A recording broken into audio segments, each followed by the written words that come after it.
Hello, everybody. Welcome to Friday and another Talk Money with Tom show today. I want to thank you so much for coming.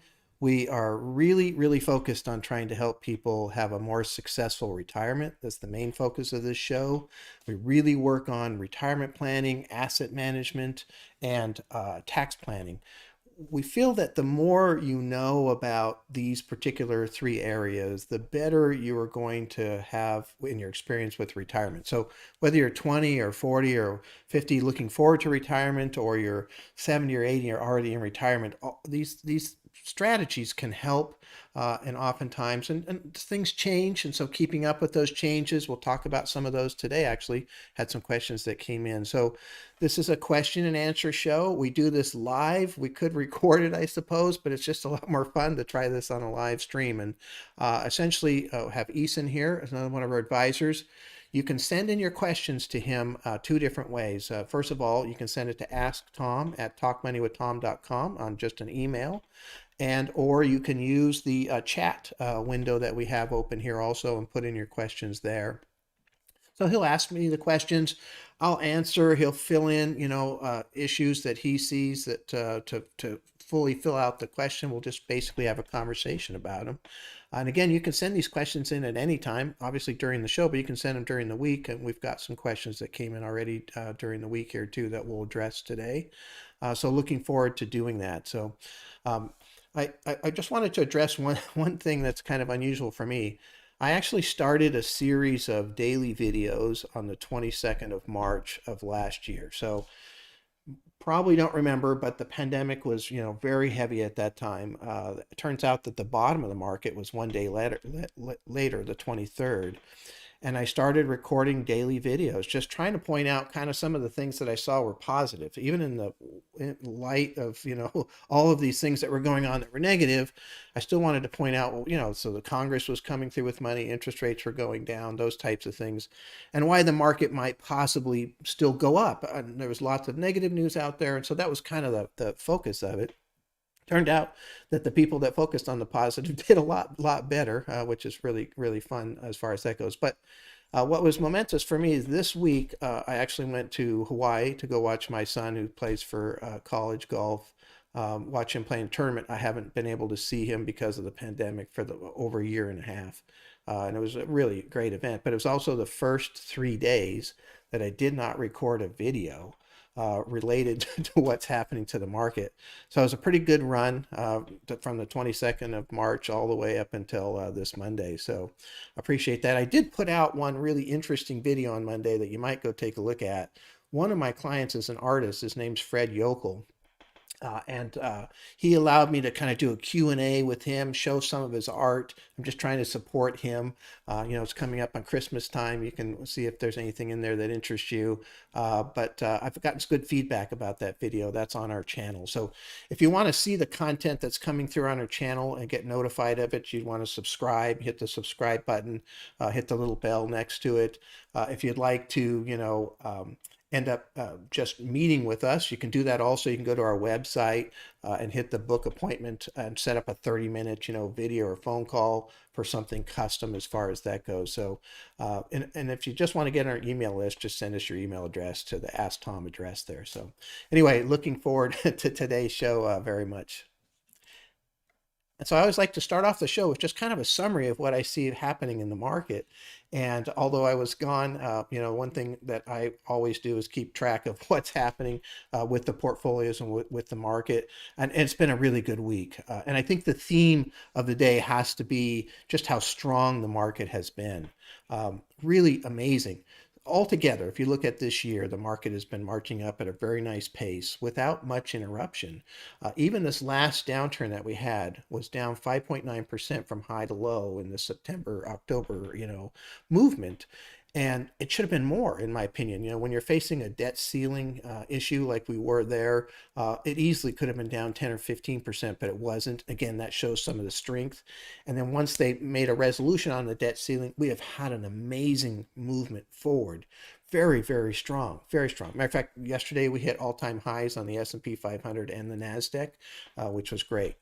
After hours yesterday, Apple and Amazon reported, and their earnings and revenues were less than expected. And this is pretty rare. Actually, for Apple, for example, they haven't missed on their numbers since 2018.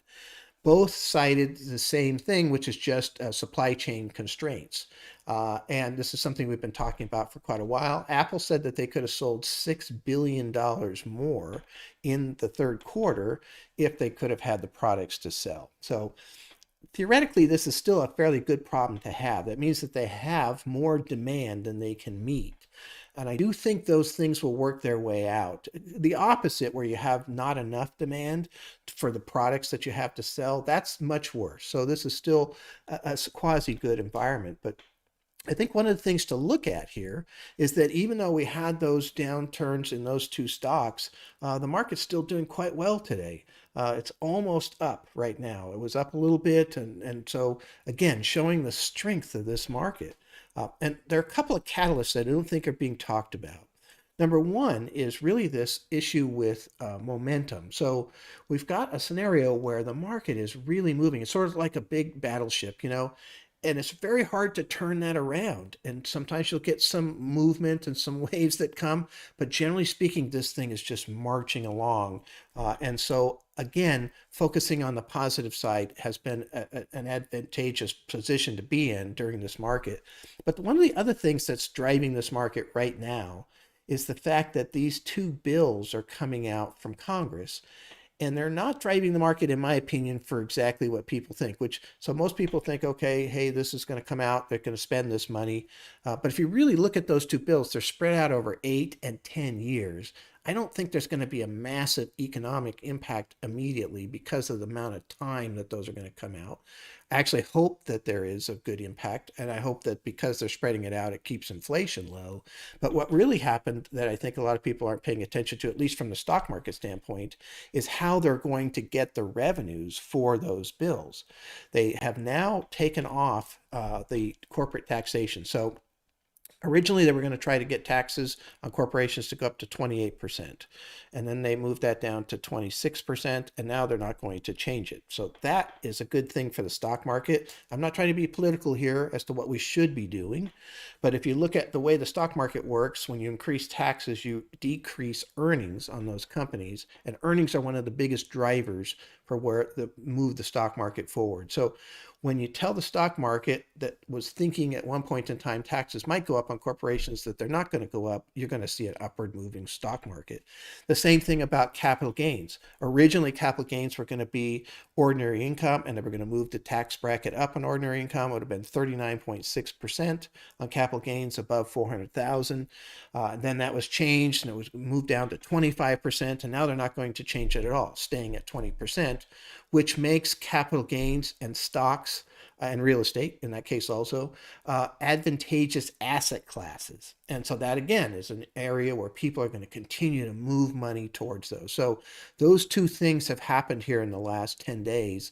The bills that are out there, you have to be careful because, it's a constantly moving target. But they seem to be narrowing it down. And it looks pretty unlikely that they will include either one of those taxation issues in this particular go round with these two bills. And again, that's a positive to the stock market as far as that goes. So I guess lastly, my main point is just unbelievable. So you've got the scenario right now where interest rates are basically still at zero. There's very low competition to the stock market. When CDs are paying 0.5% instead of 5 or 6%, and bonds are paying such small amounts, that really drives money towards the stock market. And so when you see low interest rates, the stock market and the real estate market are two good places to be. Yet throughout this time frame, we have had people saying that we're going to have the biggest stock market crash in history. I know I saw several headlines said it was going to happen in October. Today's the last trading day of October. We did not have the biggest stock market crash in history.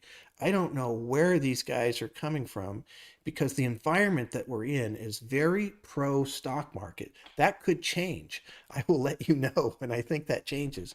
But I do think that those people all the way through, going back to March 22nd when I started this, have been dead wrong. And those people that focused on what was happening on the positive side and can kind of balance out their overall view of what was happening in the market have done a heck of a lot better. The results have been better.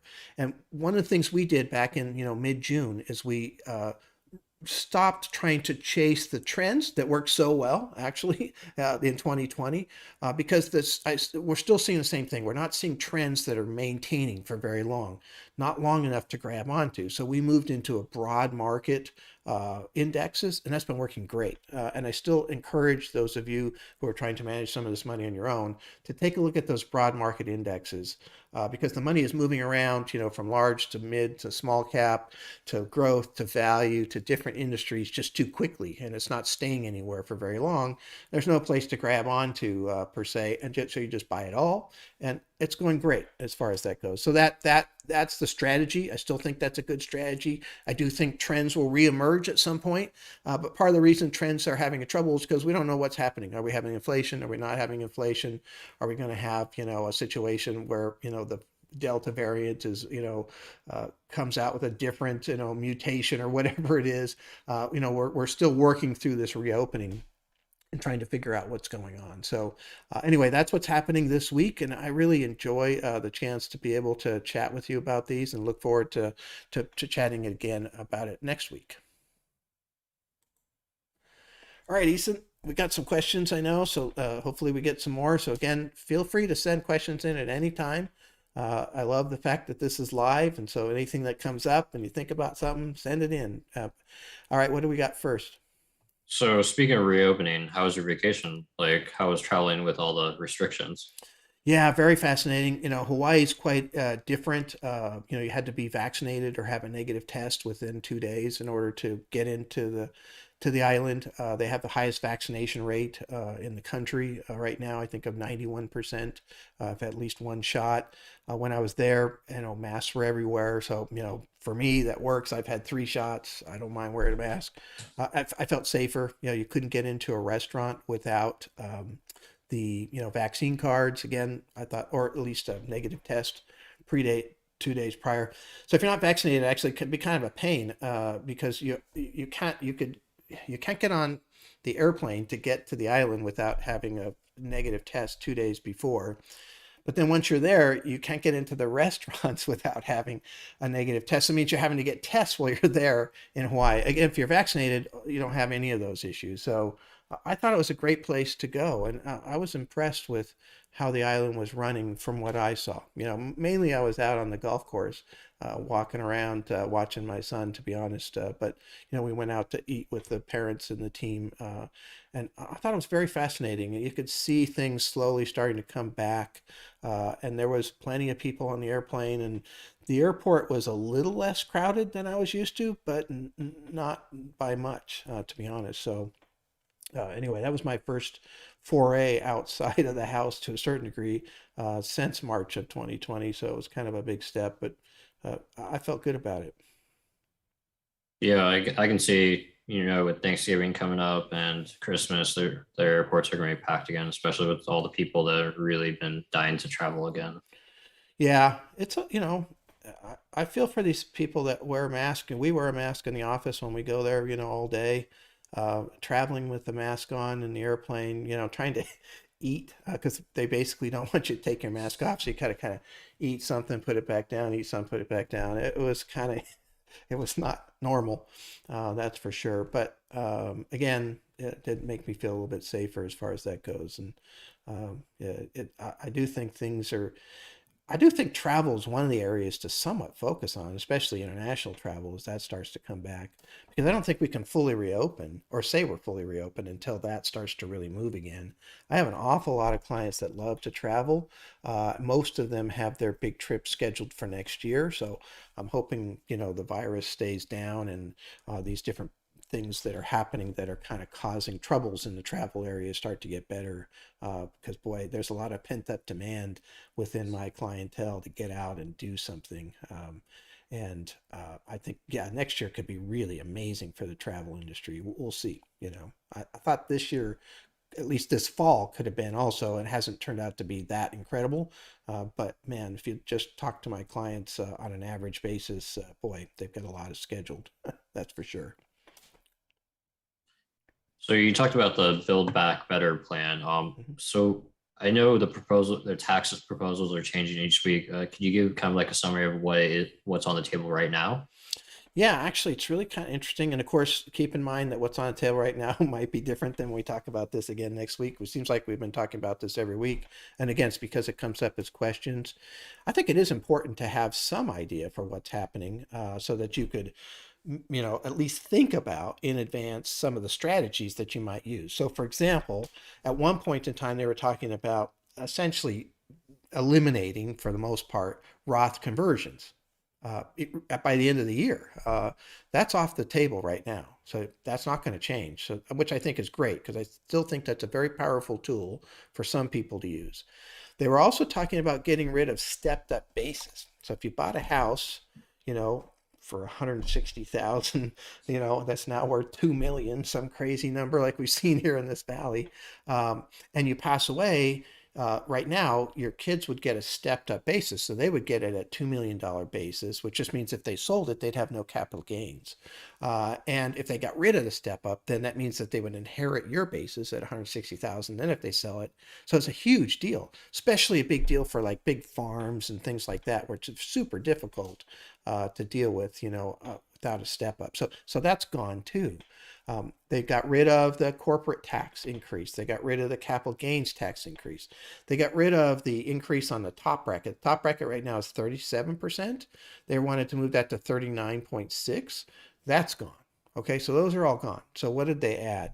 Well, what they've got is that they've got a 15% essentially minimum tax on companies that have more than $1 billion of profit.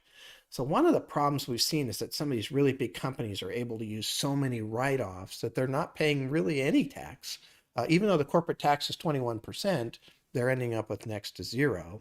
And so what they're saying is that you'd have at least a 15% tax only for really big companies. And so they're expecting to get some revenues from that. We'll see how that works out. Then the second thing is they're going to tax stock buybacks. So like Apple, I think they buy 100 billion a quarter of stock and are taking it off. And that's, from a financial engineering standpoint, one of the things that happens to stock buybacks is, you're shrinking the supply. If the demand stays the same for your stock, the stock can go up. And so they keep buying it back. They're now talking about a 1% tax on those buybacks.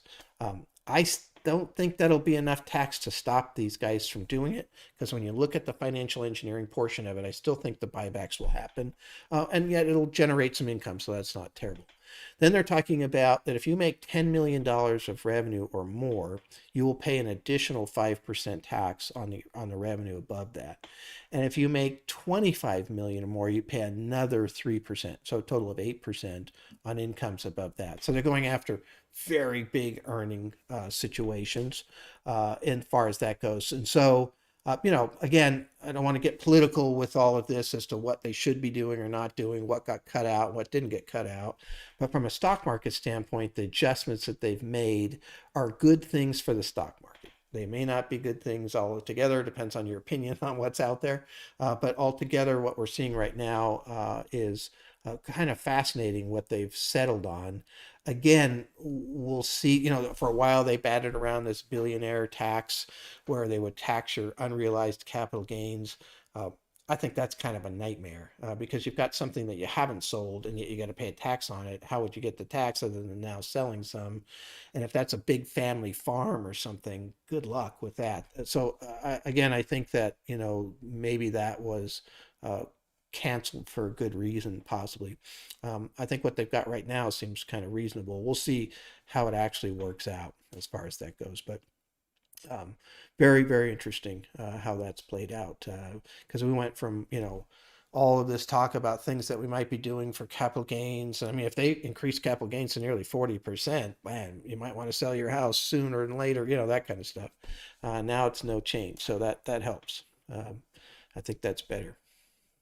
Yeah, my big issue with the unrealized gains is it's weird if you're like if you're a billionaire that inherited $1 billion, then you have that stepped up basis, so you don't have to pay taxes on it versus someone that maybe made a company that is $1 billion company and then Yeah. they have that. So it's kind Yeah. of interesting how unrealized change is the thing. It was really fascinating too because they were actually talking about not just like going forward. So if I had a billion and it was worth 1.1 billion, I would pay taxes on that growth.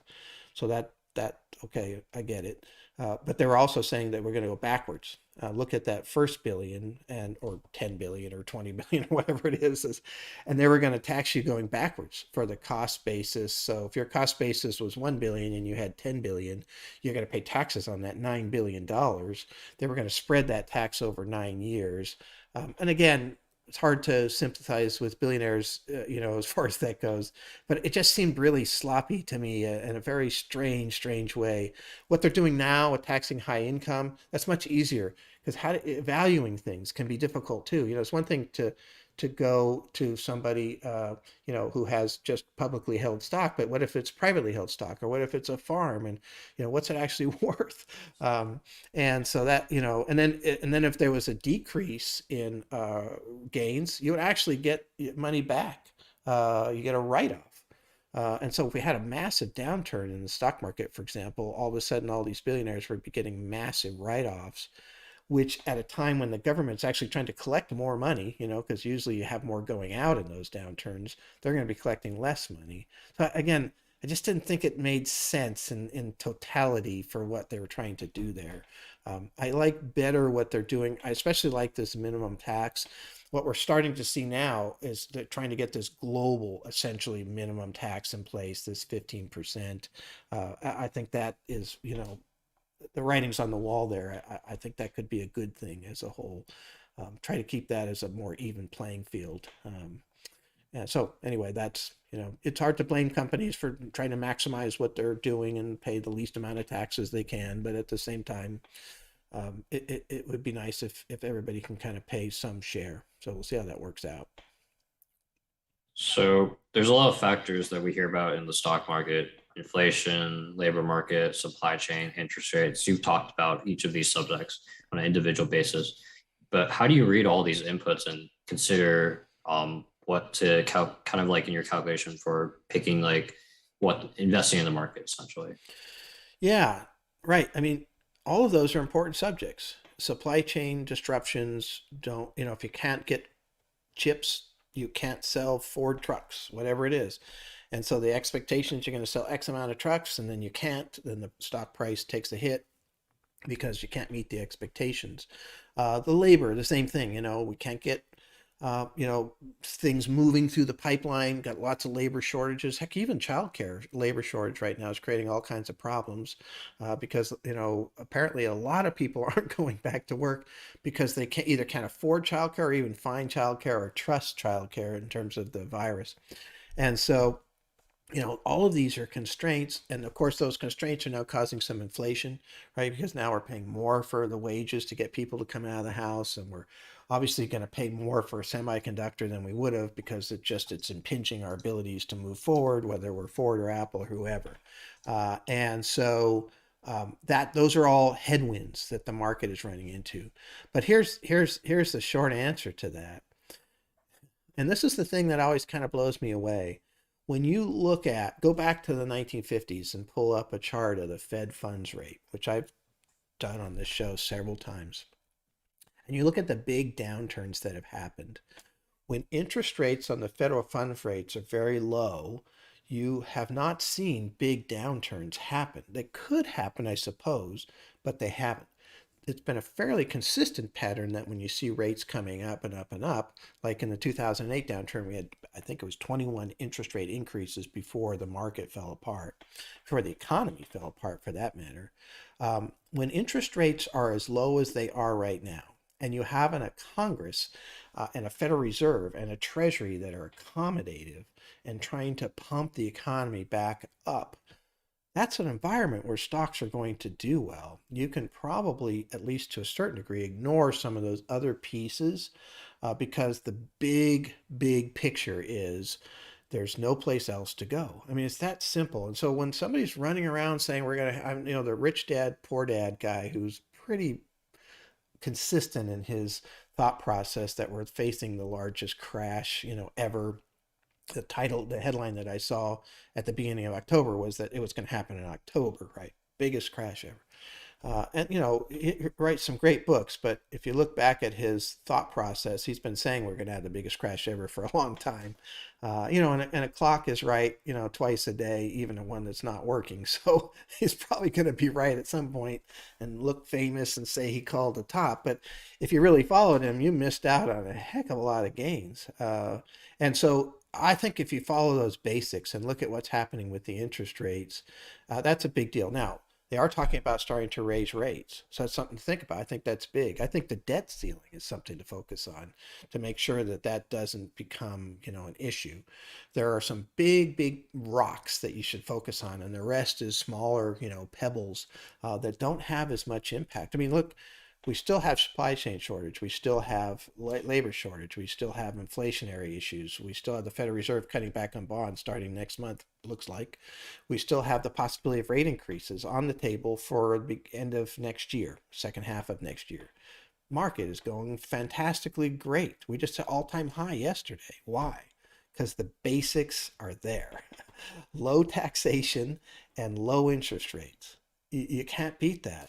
There's no place else to go really, except for stocks and real estate, in my opinion. Those are the two areas that are going to make money. Now, that'll change. I will say, at least in my shows and during my videos, I will tell you when I think things are going to change and where things are starting to get hairy. And we will always have lots of, we just had a 5.9% downturn, right? We have those types of things always, even in a great market. There's still downturns. Anywhere from 5 to 15% is fairly common, and not something to be too afraid of.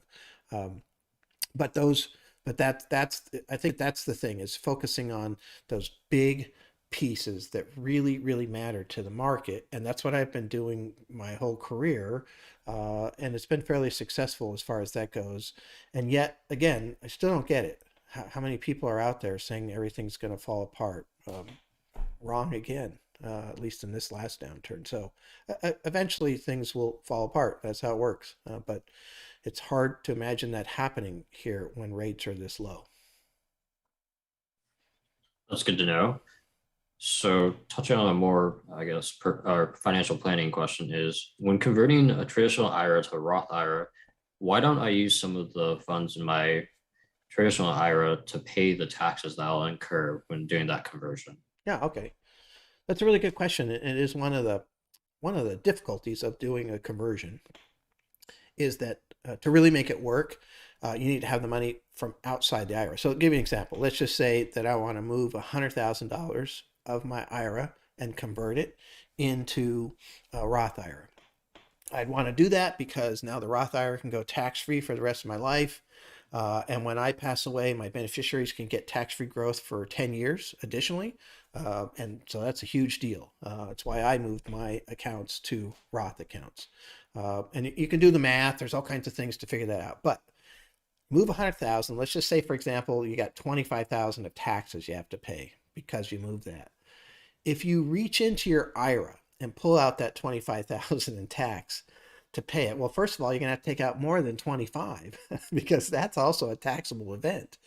So maybe I have to pull out 40 to net 25. So now I have just taken $100,000 and moved it, but I lost $40,000 of assets inside of my IRA. I'm making these numbers up, but that would be 40% of the move from one to another.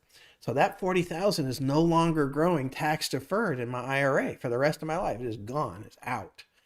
And if you do the math, it doesn't work.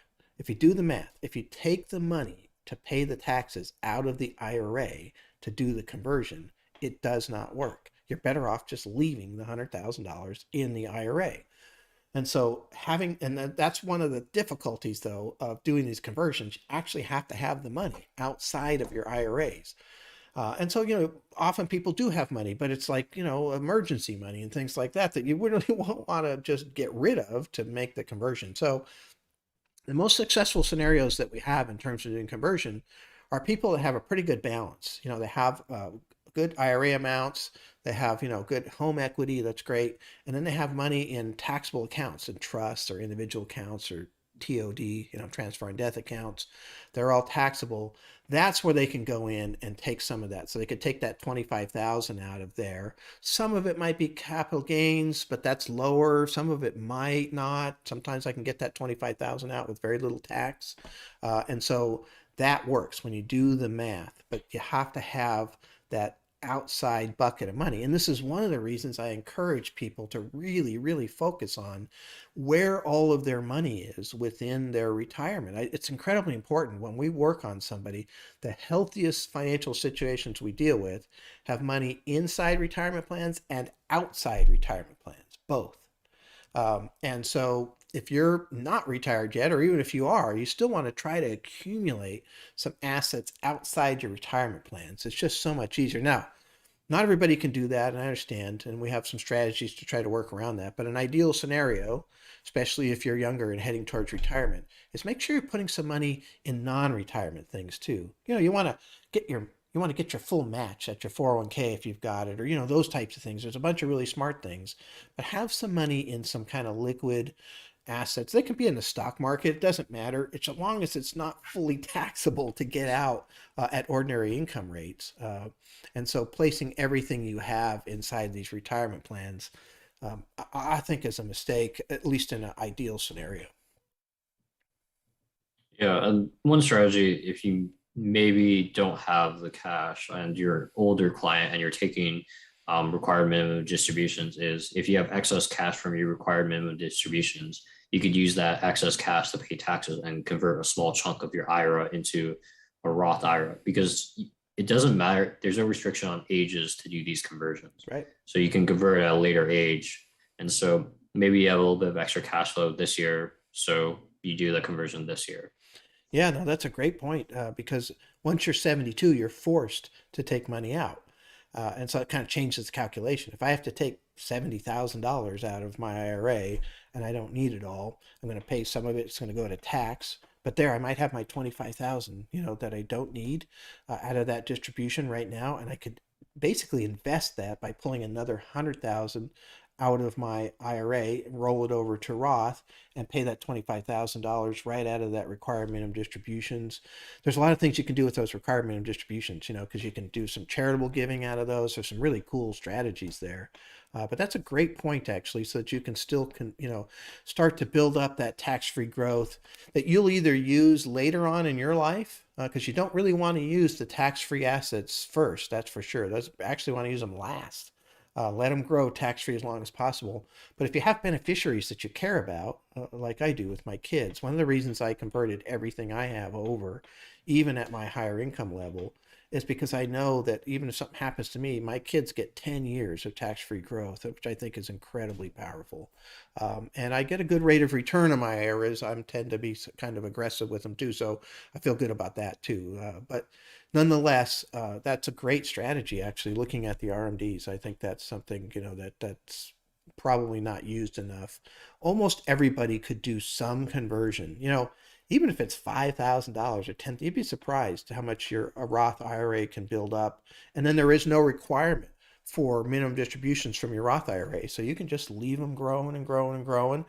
If you ever needed them, they're easy to get to. That's hopefully you don't need them, but if you do, there's no taxation to get them out. So because you already paid the tax. So anyway, I think it's one of the most powerful vehicles to have in the mixture.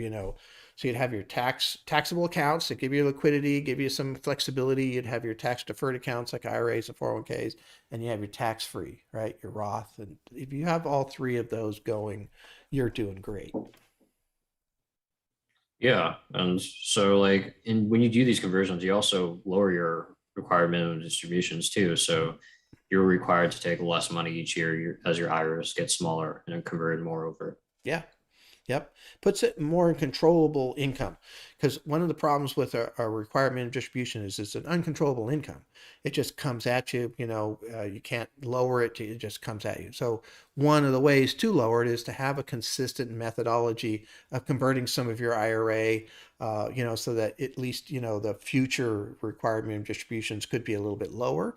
Because if you pulled 100,000 out, you now no longer have to use that as part of your overall calculation for the required minimum distribution because your IRA has $100,000 less in it than it would have had. So yeah, that's a good point too. There's some great benefits, uh, and it really just comes down to math. Actually, you can figure this out. It's a fairly complex math problem. We use a program to do it, but it's definitely something that can be kind of calculated also as to what works best. Doesn't work for everybody, but it is worth looking at. So another planning question is, how do you plan for like large, like kind of uncertain cash flows? Like, for example, a sale of a business or inheritance where you're not exactly too sure on the number, but you have a good you feeling that it's going to happen. Yeah, that's actually a great question that came in, through some planning appointments we've had.